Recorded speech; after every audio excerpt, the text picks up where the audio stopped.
Morning class. In today's class, we are going to completing our chapter, that is chapter 8, Human Capital Formation. This is part B, and we are going to complete our chapter by learning the new difference between human capital and human development.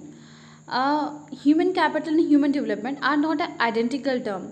Some people think that they are identical term, but they are related concept. These term are related, interrelated, but not identical. Same नहीं है, दोनों के term के बीच में difference है. तो I have to clear the difference between human capital and human development.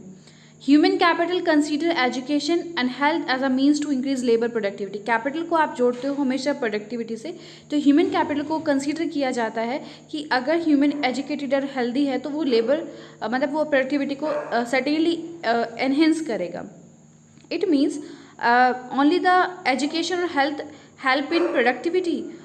मतलब it is only use for enhancing the output of goods and service in the economy. यानी ह्यूमन कैपिटल हमें सिर्फ GDP economy की growth के लिए चाहिए. No मतलब human capital is always related to productivity, but human development is a wider term. Human development के सोचा जाता है कि ये जो एजुकेशन है और जो हेल्थ है इट आर नेसेसरी और integral part of a human being. Human being के लिए बहुत इंपॉर्टेंट चीज़ें हैं. Every person have the ability to read and write. Every person should be developed so that our economy can be developed. Now, second topic is importance or the role of the human capital formation. Human capital is a fundamental source of economic growth. Main source economic की growth के लिए human capital है. Yes, it certainly increase the productivity and technological advancement. upgrade भी करता है और productivity को भी enhance करता है, no doubt. और हमारी कंट्री जो डेवलपिंग है और डेवलप्ड नेशन के का जो मेजर डिफरेंस है उसका कारण है rate of progress in human capital. वहाँ पे जो रेट ऑफ इंक्रीमेंट है, ह्यूमन जो अपग्रेड हो रहे हैं, मोर स्किल्ड हैं comparatively to our nation.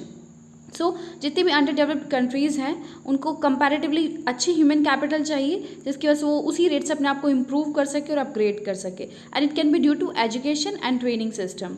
So there are few points which elaborate the role of human capital formation. Number one is raise efficiency and productivity of physical capital. अगर human capital formation होगा तो physical capital का better utilization होगा, no doubt. Because person जो है, labor जो है, employee जो है skilled होंगे, efficient होंगे, they are well known how to handle the machine or asset in a more productive way. So the next point is they bring positive change in work environments. Human capital formation जो है working environment में positive change लेके आते हैं. They have capabilities to introduce new change और अपने आप को अडेप्ट भी कर लेते हैं अगर जो इकोनॉमी के अंदर कोई नया चेंज होता है तो. They have better communication skill, positive attitude. तो ये सारे पॉजिटिव पॉइंट है जिसकी वजह से एनवायरनमेंट मोर पॉजिटिव होता है एंड अल्टीमेटली इकोनॉमिक ग्रोथ होती है. तो जिसकी वजह और ये रीज़न है कि वो ट्रेंड होते हैं, वो स्किल्ड होते हैं, तो they want to upgrade themselves. वो अपने आप को अपग्रेड करना चाहते हैं. Now the third point is raise equity and participation in the society. Human capital is responsible for economic equality in the society. But how? How human capital economic equality को बढ़ाता है? सिंपल सी बात है, human capital जो है यानी person ज़्यादा skilled होगा, मोर प्रोडक्टिव होगा, ज़्यादा अच्छे से अगर लेबर फोर्स वर्क करेगा तो इसका मतलब वो है उनको बहुत ज़्यादा एम्प्लॉयमेंट अपॉर्चुनिटी मिलेगी. मोर देन पॉपुलेशन मतलब ज़्यादा से ज़्यादा लोग जॉब में, वर्क में पार्टिसिपेट कर सकते हैं, तो रेट ऑफ पार्टिसिपेशन एनहेंस होगा, हर एक पर्सन को जॉब मिलेगी. तो high the rate of participation यानी हर एक पर्सन की हर इकोनॉमिक सोर्स होगा. That it means there is a greater degree of economic source. तो पैसा तो आएगा, इनकम सोर्स होगा क्योंकि रेट ऑफ पार्टिसिपेशन हाई है. Due to which their expenditure, their living standard, their relation, their belongingness यानी social equality भी society के अंदर आएगी. तो raise efficiency and productivity of human capital formation, bring positive change in work environment, raise equity and participation in the society. Now the next point is inventions, innovations and technological advancement. Certainly human capital formation stimulate innovation, inventions. Human capital formation होगा तो अब की मतलब कि human beings अपने आप को क्योंकि मोर स्किल्ड हो गए हैं तो अंदर से प्रेरित करें कि अब कुछ नया बेटर चेंज लेके आना है. तो they do more research, more innovations and more inventions. Education से उनको नॉलेज मिलेगी, नॉलेज से वो समझें कि सोसाइटी में क्या नया चेंज होना चाहिए, किस टेक्नोलॉजी की और ज़्यादा रिक्वायरमेंट है इनटू डिफरेंट सेक्टर्स. एग्रीकल्चर को और मॉडर्नाइज कैसे कर सकते हैं, टर्शरी सेक्टर को और कैसे स्किल कर सकते हैं. तो they do more scientific research, medical science in every field. due to which it enhance the inventions and innovations. Next point is higher income and standard of living. ये सारे के सारे सेम पॉइंट बार बार अलग अलग तरीके से रिपीट हो रहे हैं, लेकिन सब में सेम ही बात है कि human capital formation generate more job. Human capital formation होगा, मोर स्किल्ड होंगे, मोर कैपेबल होंगे, ज़्यादा से ज़्यादा जॉब अपॉर्चुनिटी उनको मिलेगी. और बिकॉज रेट ऑफ पार्टिसिपेशन ज़्यादा होगा तो इनकम लेवल उनका सबका ज़्यादा होगा, तो लिविंग स्टैंडर्ड राइज होगा, जिसकी वजह से लाइफ एक्सपेक्टेंसी भी उनकी राइज होगी. तो अल्टीमेटली सारी एक ही बात है. Now the next point is control of population growth. क्योंकि पर्सन एजुकेटेड हो जाता है तो उनको नॉलेज हो जाती है कि if they have small family they can have the better living standard and as compare to uneducated family. तो उनको नॉलेज हो जाती है क्या चीज़ ठीक है और क्या चीज़ गलत है, अपने लिविंग स्टैंडर्ड को कैसे बढ़ाया जा सकता है. स्मॉल फैमिली के ऊपर हम एजुकेशन के ऊपर ज़्यादा इन्वेस्ट कर सकते हैं. तो जो पॉपुलेशन ग्रोथ सबसे बड़ी हर्डल है इकोनॉमी की ग्रोथ में, उसके ऊपर कंट्रोल हो जाता है. एग्जांपल दे रखे केरला में, because as we know high education है वहाँ पर और लिटरेसी रेट सबसे ज़्यादा हाई है. तो वहाँ पे जो है जेंडर बाइस भी नहीं है, फीमेल और मेल रेशो है वो भी कंपैरेटिवली हाई है. तो ये सब पॉजिटिव पॉइंट हमें देखने को मिलते हैं if there is a human capital formation और ह्यूमन कैपिटल डेवलपमेंट. हालांकि जो है वाइड टर्म है, वाइड कॉन्सेप्ट है, in which human capital formation is included. So now this is the again important topic. What are the problem facing human capital formation in India. India के अंदर human capital formation करने में हमें क्या क्या problem face करनी पड़ रही है. Again an important topic. Point number 1 is rising population. यही हमारा जो है सबसे बड़ी प्रॉब्लम है कि day by day population is rising with extreme rate. तो पॉपुलेशन हाई रेट से इंक्रीज हो रही है. इट नेगेटिवली और adversely affect the quality of human life.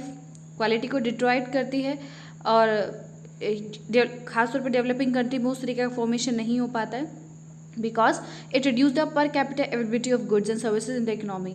1000 suppose people हैं इकोनॉमी के अंदर एंड 1000 गुड्स हमने प्रोड्यूस किए हैं तो पर हेड अवेलेबल हो पाएगा. बट अगर जो पॉपुलेशन सपोज 1100 हो जाती है तो 100 पीपल रिमेन डिप्राइव्ड, उनको तो वंचित रहेंगे, उनको तो कुछ मिल ही नहीं सकता है. तो इसलिए पर हेड अवेलेबिलिटी जो है गुड्स और सर्विस की वो कम पड़ जाती है अगर जो सेम रेट से पॉपुलेशन राइज होते थे. एम्प्लॉयमेंट अपॉर्चुनिटी सब चीज़ें कम पड़ने लगती है. सो गवर्नमेंट को क्या करना पड़ता है, गवर्नमेंट को ह्यूज इन्वेस्टमेंट करना पड़ता है हमारी मेंटेनेंस के ऊपर, हमारी एजुकेशन के ऊपर, हेल्थ के ऊपर, स्लम एरियाज़ के ऊपर, पेंशन के ऊपर, स्कॉलरशिप के ऊपर, जिसकी वजह से वो जो पार्ट है गवर्नमेंट हमारी और डेवलपमेंट पे लगाना चाहती है और कहीं डिफेंस पे और किसी प्लान पे लगाना चाहती है, वो इन्वेस्टमेंट नहीं हो पाता है बिकॉज ये मेंटेनेंस एक्सपेंडिचर गवर्नमेंट को बहुत सफ़र करना पड़ता है. Now the second point is it is a long term process. It is not an activity. कोई एक्टिविटी नहीं है जो झटके से हो जाएगी, एक प्रोसेस है. यानी ह्यूमन बींग को डेवलप होने में, स्किल्स को गेन करने में एक बहुत लंबा टाइम लगता है. So it is a long term policy because skill formation take place. तो एक और प्रॉब्लम है कि ह्यूमन कैपिटल फॉर्मेशन फटाफट नहीं हो सकता है. It is a long term process. और the third is most important point that is brain drain. पिछली बार इसी कॉन्सेप्ट से क्वेश्चन आया हुआ है कि how the brain drain effect our human capital formation और ये कैसे मेजर प्रॉब्लम है.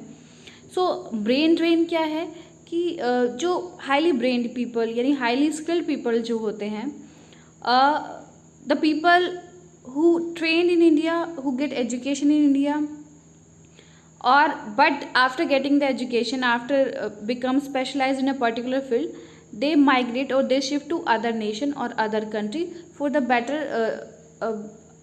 better life, for better monetary benefit, for the better upgradation of themselves.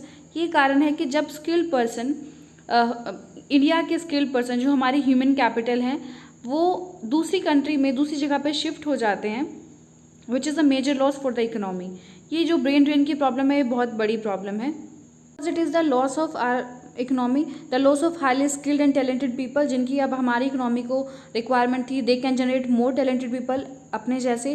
They can be anyone, scientist, administration, executive, engineers, teachers, physician, मतलब वो expert हैं और यहाँ पे अब उनका यहाँ पे डेवलपमेंट करने का एक तरीका हमें एक मोर स्किल्ड पर्सन मिल सकते थे, वो और जनरेट कर सकते थे, लेकिन अब वो शिफ्ट हो जाते हैं दूसरी कंट्रीज़ में. ये प्रॉब्लम है ब्रेन ड्रेन की. उसके बाद fourth point is highly regional and the gender inequality. एक और प्रॉब्लम ये है कि अभी भी इंडिया में बहुत ज़्यादा सफ़र करने को मिल रहा है कि मेल फीमेल लिटरेसी रेट या कहीं पे भी बायस और डिफरेंसेस अभी भी फेस करने को मिल रहे हैं. रीजनल डिफरेंसेस अभी भी देखने को मिल रहे हैं. That is a major hurdle in the human development level. Now the fifth point is insufficient on the job training in agriculture. और सेक्टर में तो ऑन द जॉब ट्रेनिंग दिया जाता है, एक प्रोग्राम फ्रेम किया जाता है, बट एग्रीकल्चर जो है